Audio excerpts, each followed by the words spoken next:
या mummy papa ने कोई आलोचना कर दी तो ये दिखाना कि ठीक है मैं तो ऐसा नहीं था, थोड़ा ही था, अब मैं और बन के दिखाता हूं खराब, चलो सुधार लो। तो ये भी आता है दिमाग में बच्चों का, आक्रामकता अनावश्यक। या कुछ लोग कहेंगे, अपने पिताजी से कहेंगे तू का केला रहा है, रोज हमें टोकल है। कोई अपनी मां से कह देगा। ये जो रिएक्शंस है ना, ये मनोमय कोष की त्रुटियां हैं। मन का विज्ञान सबसे कठिन विज्ञान। ये पूरी दुनिया के सारे दर्शन, सारी फिलॉसफी फेल होती जाती है सिर्फ मन को नियंत्रित करने में, मन को साधने। और जो जितना मन को साधेगा उतना ही सफल होगा। एक पंक्ति में बता रहा हूं, जिसने मन को नहीं साधा, चाहे जितनी ऊर्जा हो, प्राणिक ऊर्जा हो, वाइटल एनर्जी हो, फिजिकल एनर्जी हो, बुद्धि हो, इंटेलेक्चुअल एनर्जी हो, ये मन जो है ना उसको पटक पटक के पीटता है। गांव की भाषा में कह रहे हैं, कहते हैं ना, पटक पटक के मारे, तो मन उसको ना लथाड़ता रहता है, गिराता रहता है। कभी बुद्धि को परेशान करता है, कभी शरीर, कभी ऊर्जा। तो सबसे अधिक काम आपको करना है, अगर वेल होना है तो कहां करना है? मनोमय कोश।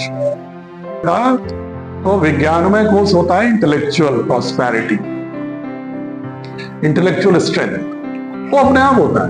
जैसे बादल अगर हट जाते हैं तो सूरज की रोशनी आ जाती है, चांदनी आ जाती है। वैसे if your emotional management is scientifically clear, then intellectual rays will sprout from within। अपने आप बुद्धि प्रकाशित हो जाती है, प्रज्वलित हो जाती है। जिसका जितना मन खराब उतनी बुद्धि अप्रज्वलित।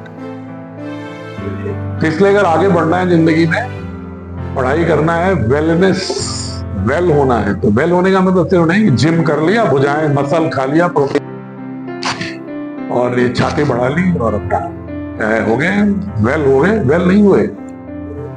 बड़े बड़े पहलवान डकैत हो जाते, बड़े बड़े अच्छे अच्छे खिलाड़ी, तमाम तुम्हारे एमएलए एमपी क्या बंदूक ढोते हैं पीछे गाड़ी में बैठकर, दुरुपयोग करते हैं सब, गनमैन बना के। क्योंकि उनका मन ठीक नहीं है ना, उनके मन में माफिया भैया ज्यादा पसंद आ रहे हैं। तो गन लेके बैठा, कोई मुख्तार अंसारी के साथ बैठता था, तो कोई ब्रजेश सिंह के साथ बैठ रहा है, तो कोई धनंजय सिंह के साथ बैठ रहा है, तो कोई किसी तिवारी के साथ बैठ रहा है, तो कोई किसी पांडे के साथ बैठ रहा है। सारी जो ऊर्जा है, भौतिक ऊर्जा, प्राण की ऊर्जा, वो कहां पे हो रही है? गुंडों, लफंगों, माफियाओं और लोगों को परेशान कर। किसी को आपने जो है कब्जा करा रहे हैं कहीं, किसी लैंड माफिया के लिए, तो कहीं उसके लिए। मन ठीक है तो क्या करेगा वो? अगर वो कहीं कुछ करेगा भी तो अत्याचार के खिलाफ खड़ा, किसी भ्रष्टाचार के खिलाफ खड़ा। वही ऊर्जा का प्रयोग सकारात्मक, उसी ऊर्जा का प्रयोग पढ़ने में करें, उसी ऊर्जा का प्रयोग कुछ बनने में करें, उस ऊर्जा का प्रयोग कुछ बन जाने के बाद पॉजिटिव काम करने के लिए करेगा, नेगेटिव डिस्ट्रक्टिव नहीं करेगा। तो सबसे नियंत्रण है वेल होने के लिए मन को साधना। किसको? बड़ा पापी होता है मन, आसान नहीं है साधना। तो उसके लिए सबसे अच्छी बात क्या है, क्या करना चाहिए? मेडिटेशन। मेडिटेशन सुबह शाम करोगे, प्राणायाम ठीक से करोगे, क्योंकि प्राण को साधना मन के साधने का पहला चरण। आपको क्रोध आए कभी, या आपको इधर उधर की फिजूल बातें दिमाग में आने लगे, संकेतों में समझ लीजिए फिजूल बात किसको कह रहा हूं। अगर फिजूल बात आने लगे और आप प्राणायाम करने लगो, कपालभाति करो 10 मिनट, वो सारी फिजूल की बातें उड़ के चली जाएगी, खत्म हो जाएगी। आप कभी प्रयोग करके देख ले। कपालभाति कितने लोग करना जानते हैं? कितने लोग जानते हो कपालभाति? आप कर, और कोई नहीं करता। उसी तरह यहाँ के जितने ऑर्गन्स है ना, सब ऑक्सीजन जाता है, कार्बन डाइऑक्साइड बाहर निकलता है। और जैसे प्राण ऊर्जा आपकी सशक्त होती है, मन आपका होने लगता है। अच्छा, एक शायद इन लोगों में तो नहीं आया होगा, मैंने 6ठी 7वीं की किताब में एक रामचरितमानस का विजय रथ है, नाम सुना? सुना बेटा? क्या है बताओ? जो समझ में आ रहा है बताओ। हमने कहा ना, तुम्हारे चाहे पिता समझो, ताऊ समझो, दादा समझो, दोस्त समझो, खुश होकर बात किया करो हमसे। जो दिमाग में है वही बोलो, जो तुम्हें समझ में आ रहा है, कोई उपहास नहीं बोलना। तुम तो कम से कम कॉन्फिडेंस से कह रहे हो ये हमारा राग लग गया, तालियां बज गई।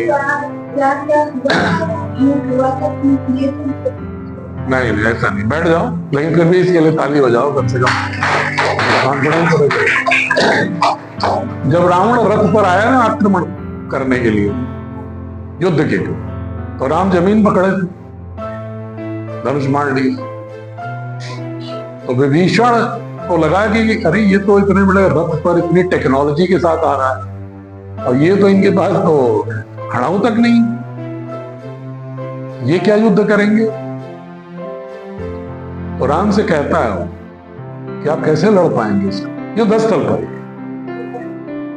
वो चौपाई को जरूर अपने जीवन का अंग बना लेना, इसलिए मैंने चर्चा करी। उसमें पंक्ति है कि रावण रथी विरथ रघुवीरा, देख विभीषण भयो अधीरा। अधीर हो गया विभीषण, अरे राम कैसे युद्ध लड़ेंगे? तो राम क्या जवाब देते हैं, संक्षिप्त में आ रहा हूं।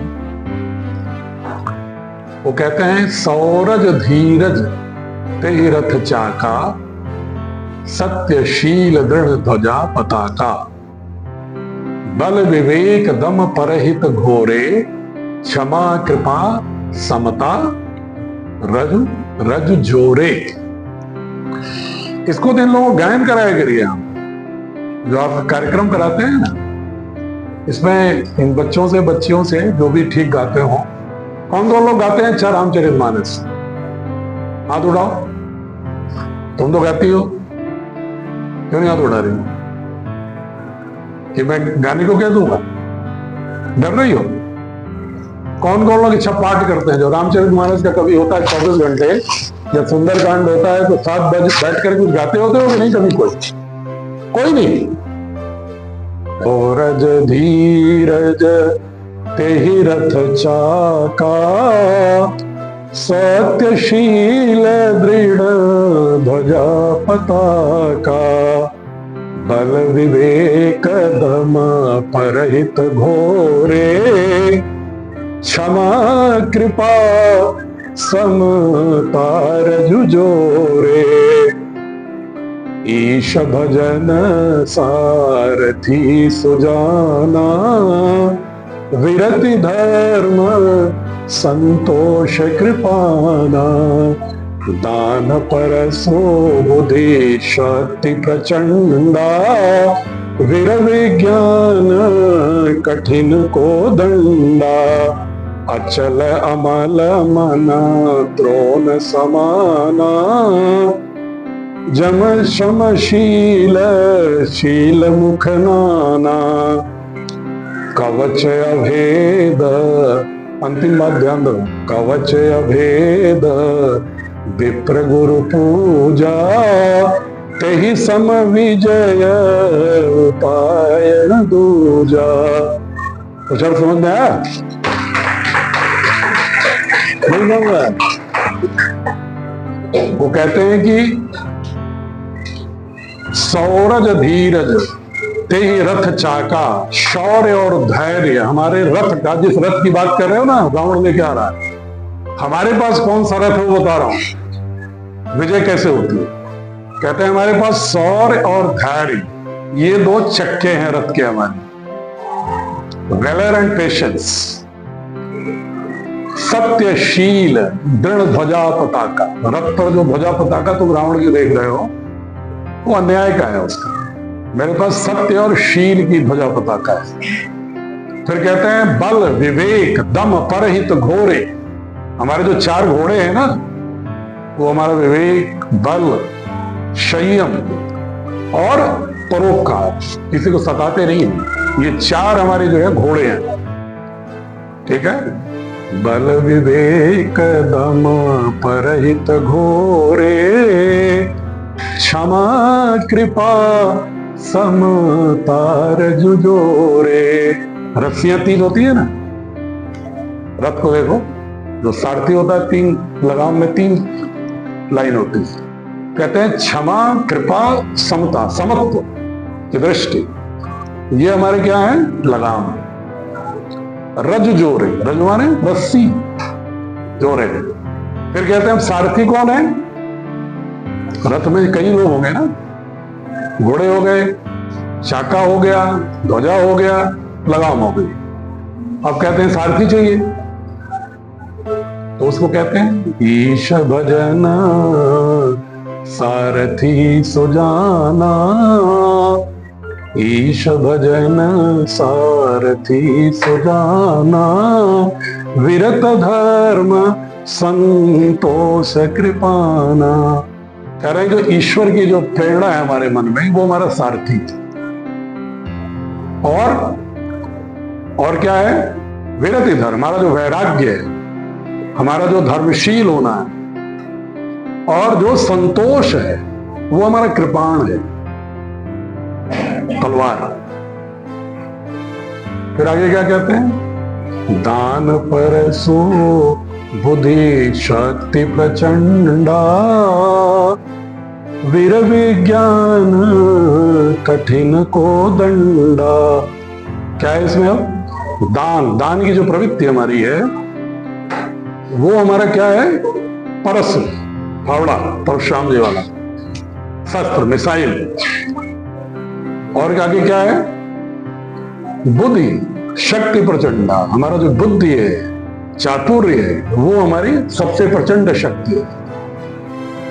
वीर विज्ञान, लोग कहते हैं ना विज्ञान शब्द का प्रयोग नहीं था, रामचरितमानस में भी कहते हैं वीर विज्ञान कठिन को दंडा। हमारा जो धनुष है ना, ये विज्ञान से युक्त है, बहुत ही चातुर्य से बना हुआ है, ये कैसे संधान करेंगे इसको। फिर सबसे इंपॉर्टेंट बात क्यों मेरे मन में आए, जो आप लोगों को मन की बात कर रहा हूं, उन्होंने कहा अचल अमल मन त्रोण समाना। त्रोण माने कर्कश, कर्कश कौन सा है, अचल अमल मन, जिसका भी बात कर रहा था कि मन में चंचलता नहीं होनी चाहिए और मन में कोई मैल नहीं होना चाहिए। अचल अमल मन त्रोण समाना, यम शम नियम शील मुख नाना। कर्कश हो गई। अब कह रहे हैं धनुष क्या है, बाण क्या है, तो कहते हैं यम शम नियम, ये हमारे बाण हैं। यम क्या होता है, यम है जो चीजें लाइफ में आपको पालन करना चाहिए। पतंजलि के दर्शन में आता है, यम का अर्थ होता है सत्य, अहिंसा, ब्रह्मचर्य और अपरिग्रह। और नियम क्या है, नियम है शौच, संतोष, स्वाध्याय, तप, ईश्वर प्रणिधान। तो कहते हैं यम शम नियम, यम और नियम और शम माने अपनी मन की इंद्रियों पर नियंत्रण रखना। ये कहते हैं हमारे बाण हैं। और फिर कहते हैं अंतिम, कवच अभेद विप्र गुरु पूजा। मतलब विप्र माने ब्राह्मण नहीं, विद्वान। अपने गुरु का और विद्वानों का जो सम्मान करता है वही उसका कवच है। और तही सम विजय उपाय न दूजा है विभीषण, इसके अलावा किसी के जीवन में विजय का कोई दूसरा विकल्प नहीं। ये विजय रथ आप लोगों को हमेशा अपने कक्ष में रख लेना चाहिए। अब कोई गा के सुनाएगा 1-2 लाइन, अरे हम इतना